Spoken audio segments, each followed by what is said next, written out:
India just signed a deal that could turn it from the world's largest arms importer into a defense manufacturing superpower worth $70 billion by 2030. But here's what nobody's telling you. This isn't just about weapons. This is about jobs, geopolitics, and whether your country will become India's next customer or competitor. And the timing? It couldn't be more dangerous. But before we dive in, if you're new here, hit the subscribe button and leave a comment. I subscribe. And I'll personally welcome you into the family. With that said, let's get started. Let me tell you about Rajesh Kumar. He's 34, lives in Bangalore, and 2 years ago, he was an aerospace engineer without a job.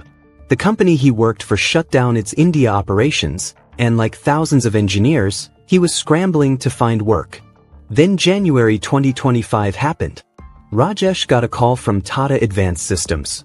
They were hiring for a new project, manufacturing components for F-16 fighter jets under a brand new US-India defense agreement.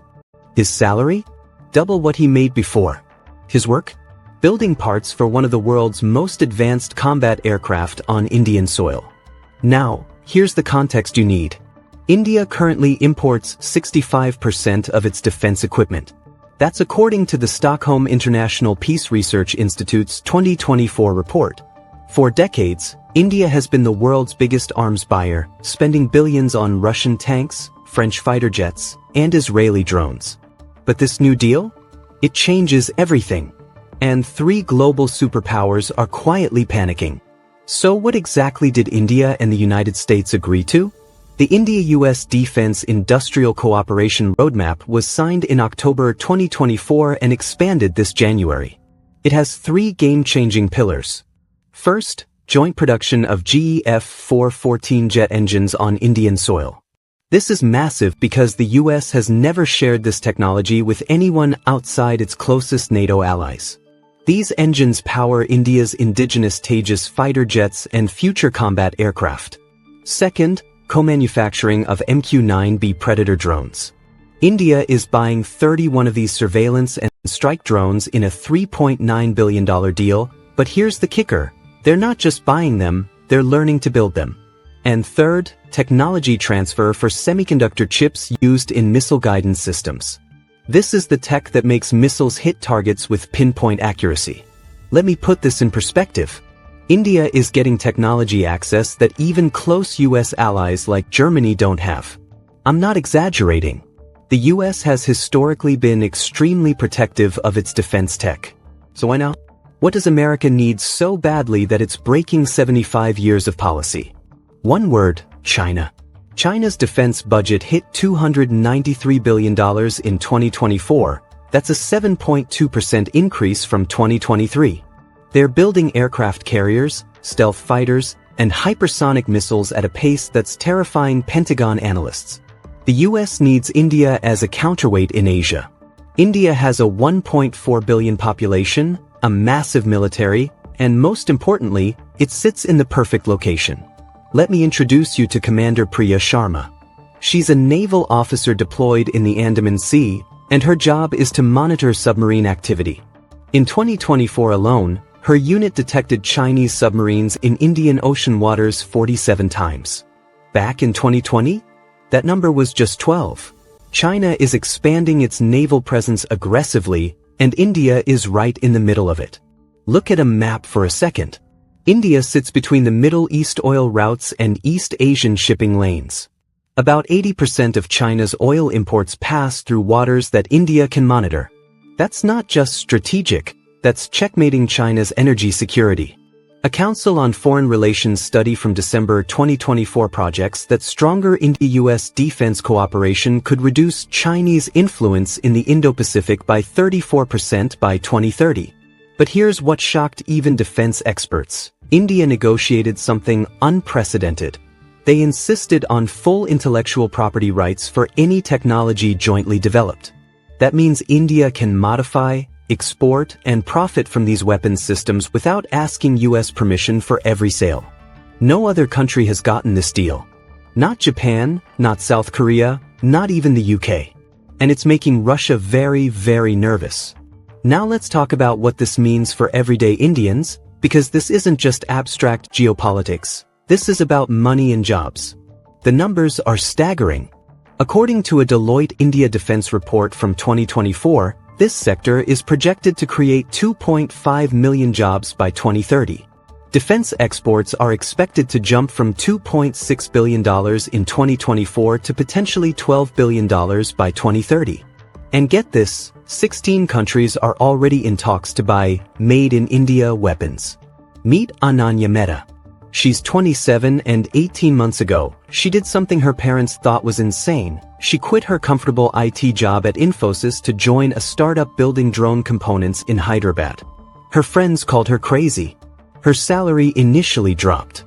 But fast forward to today, and she's making Indian rupee 120,000 a month. That's about $1,440, compared to the 45,000 Indian rupees she made in IT.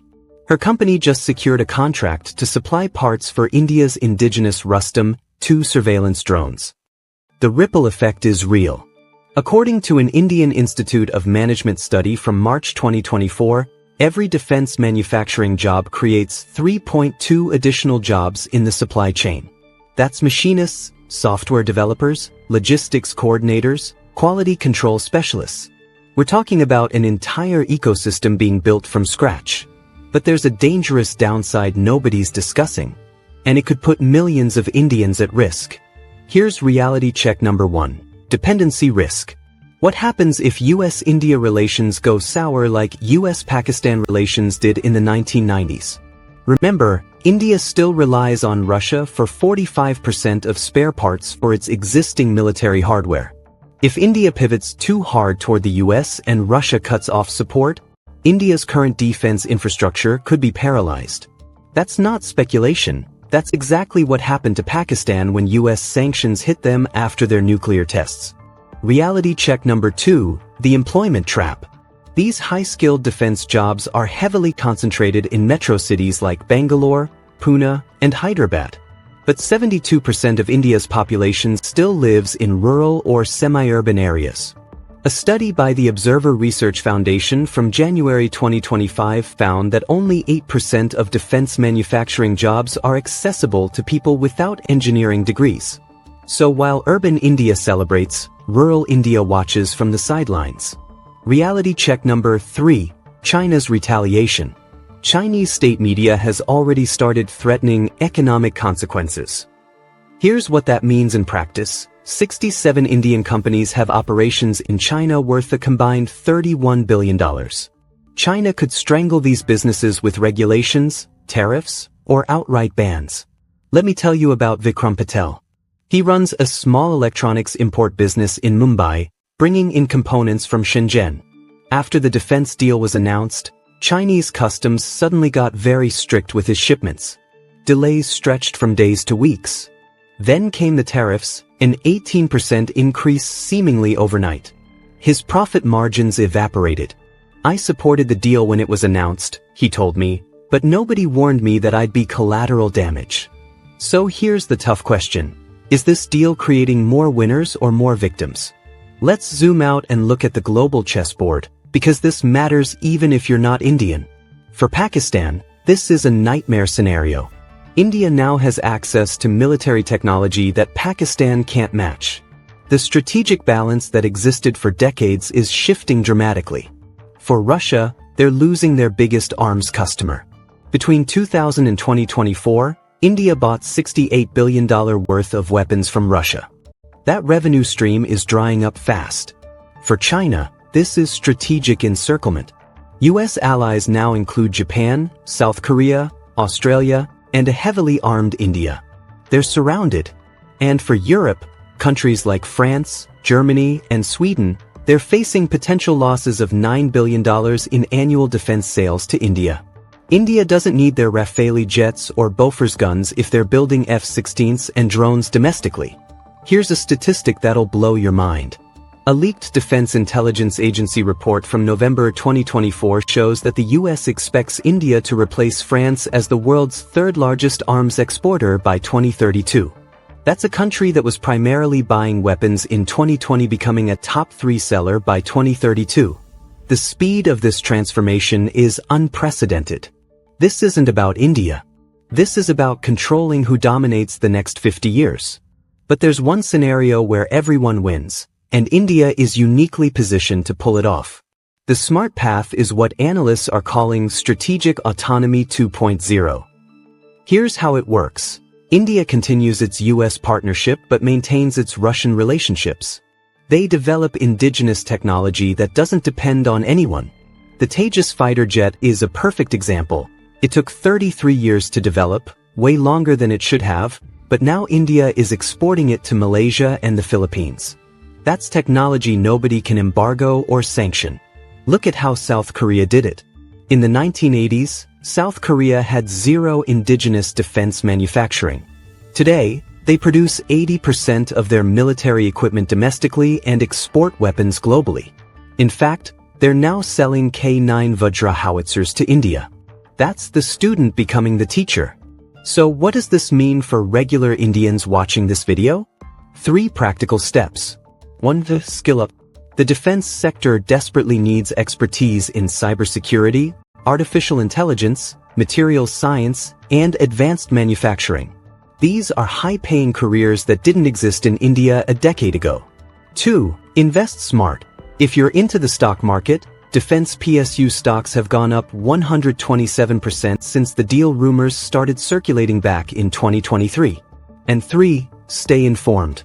This stuff affects fuel prices, job availability, even your personal safety if regional tensions escalate. According to MIT Technology Review from February 2025, India's defense AI development is now ranked 4th globally, up from 19th in 2020. That's a massive leap.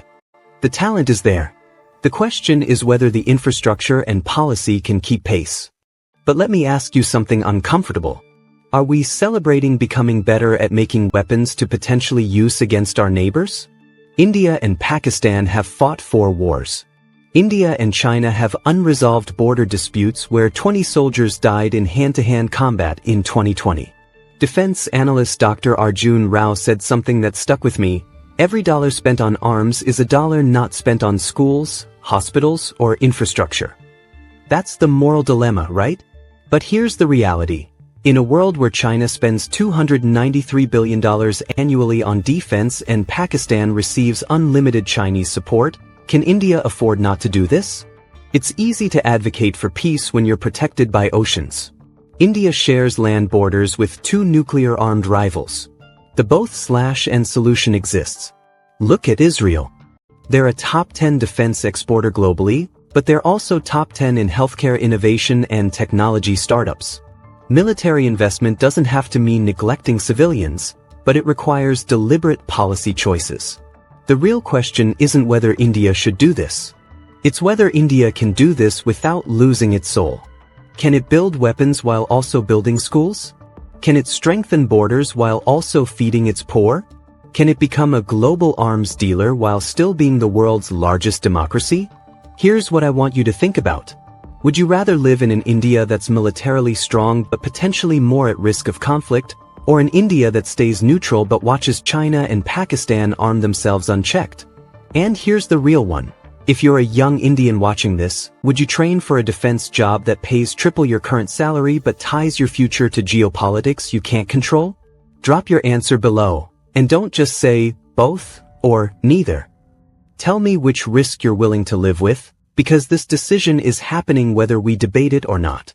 And if you think this is just about India, wait till you see what happened when South Korea did the exact same thing. The world is choosing sides. The question is, did India just pick the winning one?